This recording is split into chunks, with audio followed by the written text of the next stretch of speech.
Hey guys, welcome back to another video on my channel, and in this video I'm going to be reviewing the Jurassic World Rebirth Wild Roar Utahraptor. So if you see my review on the Jurassic World Rebirth Tyrannititan that I did the other day, then you would already know that I said that these figures are starting to show up on or at Target, but June 1st is the official release date worldwide for these figures in multiple retailer stores. I just got this Utahraptor figure from Target today. Retailed for about $18.99, I believe, while at Walmart they're like 15 and some change, I think.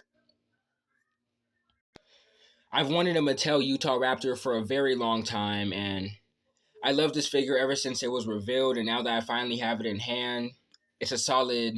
Well, I'm going to give my thoughts and reviews on it after the video is over, but I'm just going to say I rated a 10 out of 10.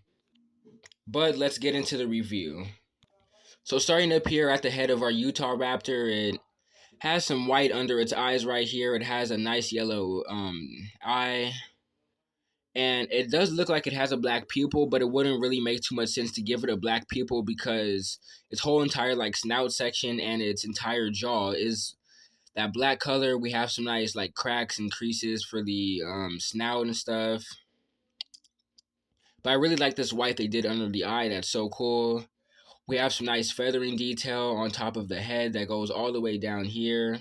And I really like what they did here. It reminds me of like the Jurassic World Evolution 2 Utahraptor. We have a nice glossy like paint job for the mouth. The mouth is painted in that pink tone, and then we have these nice rubbery teeth that Mattel been using on a lot of their figures a lot lately. So cool. If we go down to the throat, that black crease is in down here, and we can see like some feathering detail for the throat. I really like that. The arms are in the correct position, unlike the Tyrannititan, because if you saw my review on the Tyrannititan, then you would already know that I was kind of talking about, like how its arms weren't like in the correct position because its arms were facing like downwards and out from its body instead of like inwards, which is because inwards is the actual like accurate pose for like carnivorous dinosaurs, or that's synonymous with most of the dinosaurs in popular paleo media. But zooming in on the arms, you can see that the fingers are like that nice glossy tone. I wish they were painted, but they aren't. We have some nice scoots for the hands. We have some nice feathering detail throughout the arm. And we have some nice hanging feathers too, by the way. I really like what they did with this because many modern depictions of Utahraptor actually have like feathers and stuff and like hanging feathers from the arm and stuff. Huge plus on that. 10 out of 10 on that. But I think they could have been a little longer, but it's whatever. Alright. And then, of course, we have more of those like orange feathers on the other side right here, like for the chest area. Looks really cool. But if we move on out to the body, we can see more of that orange that creases into this brown area. And I like how the brown, because like the brown like texturing kind of reminds me of like a hawk or an owl or something. It looks really cool. But we have that orange like for the side of the leg, like the hip area. It goes like that, like striping like detail. We have some nice like backward facing feathering for the rest of the body. And yeah. But if we do move on out to the leg, we can see some nice calf muscles in. And of course the feathers go out to like right here, if you see where my finger is. But then the rest doesn't really seem to have like that feathering. It's basically just skin. Moving this arm up a little bit, we can see the curved claw and of course these nice detailed scoots that go on out to the feet right here. And of course, the claws are not painted, of course. That's something that you would expect to see on many modern Mattel dinosaur figures from Mattel, but it's whatever, really, when it comes to that. Move on to the other side. The dew claw isn't painted, either on this side. It's really a bummer, to say the least. But if we do move on out to the tail, we can see that the tail, it actually has a really good size to the tail, but one thing I do like what they did was they actually gave it like a feather fan or like a big fan of feathers, if that makes any sense, on out to the end of the tail, as you can see, because many modern depictions of Utahraptors show it with like a feather fan detail for like its tail, and it's so cool. And we can see like a lot of that right here. If we go under the tail, we can basically just see like the rest of like the underside of the tail and stuff that goes on out to right here. And the feathering detail continues to go on out and stops right about here.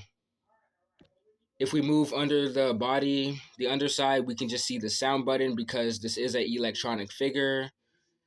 And there's batteries required as well.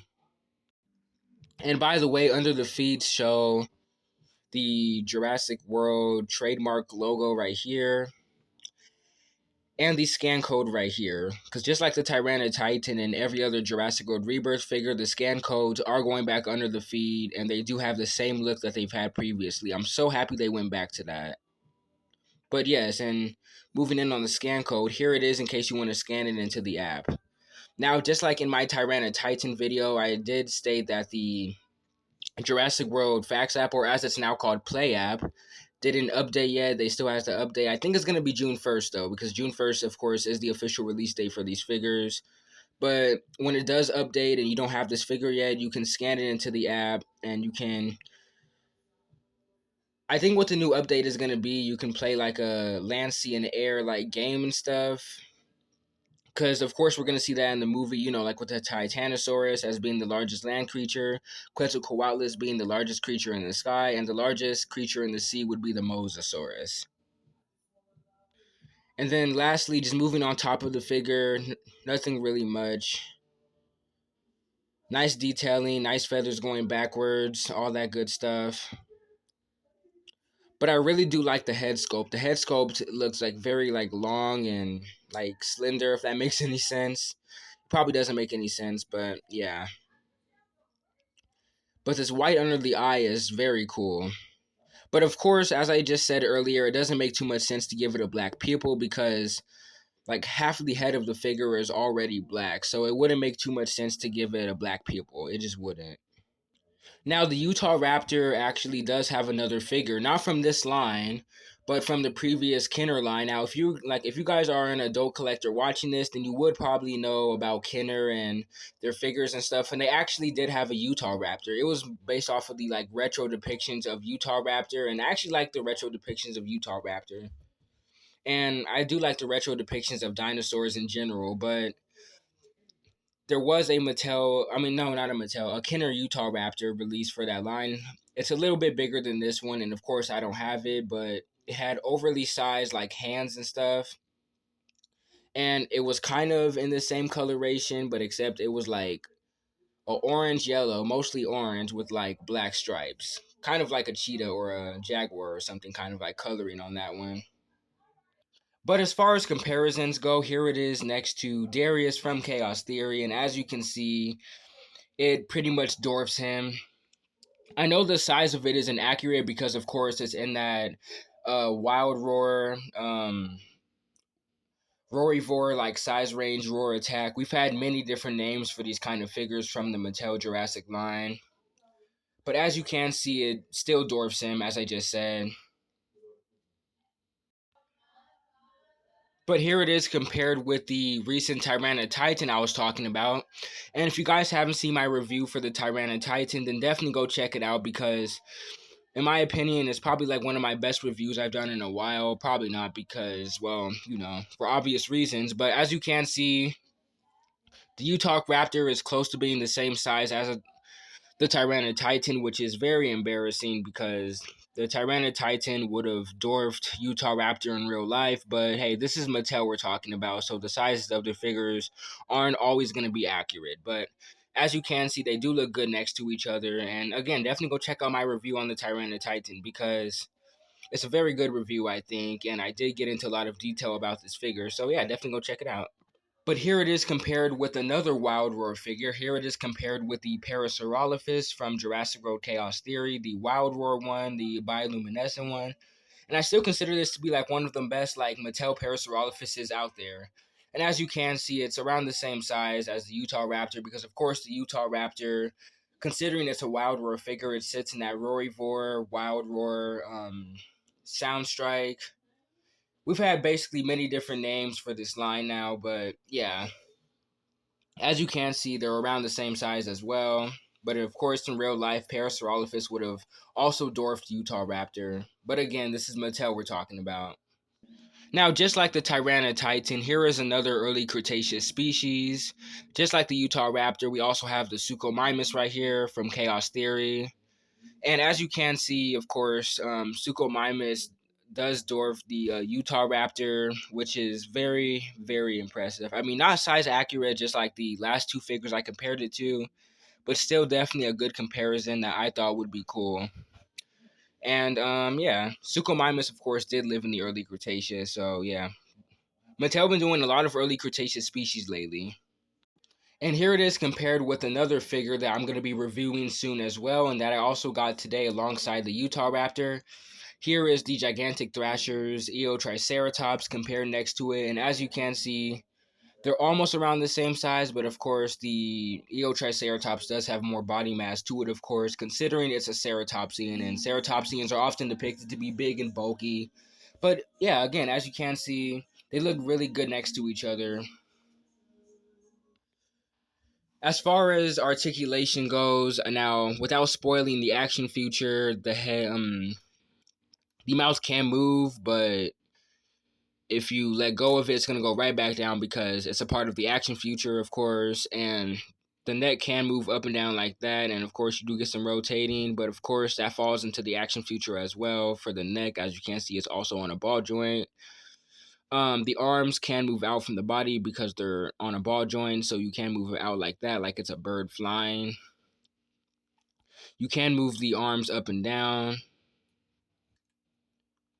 And of course, we do have leg articulation like that.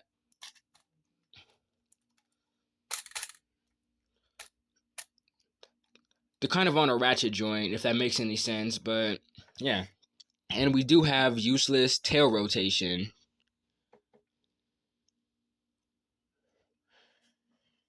But yeah. Not that much articulation on this figure, but definitely a good amount. Oh, and I forgot to point out there's no out from the body like articulation for the legs, which I would have definitely preferred because Mattel used to do that all the time with their figures, and they rarely do it nowadays. It's so weird to me. But they still do it on some of their figures, just not most of their figures anymore like they used to. It's so weird. But as far as the action feature goes, here it is compared. As far as the action feature goes, it's simple. You just like press the tail or just lift the tail up like this. And you do get a biting action feature, move the tail down. Let's just get a feel for the sounds really quick. And if you rotate it, of course, you do get a rotating head on it like that. And you can do...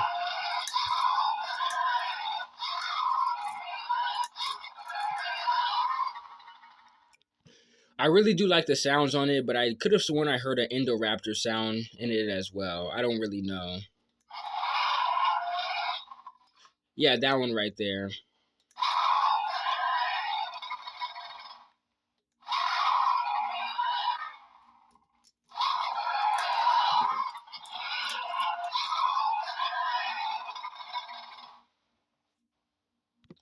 It definitely has some great sound. So my final thoughts on this figure, it's a really good figure. I'm very happy Mattel finally did this species because it's a quite popular species, but as far as in the Jurassic franchise goes, it's kind of what you would consider underrated. So I'm very happy they included it in the Mattel line after being in the Kenner line and then now the Mattel version.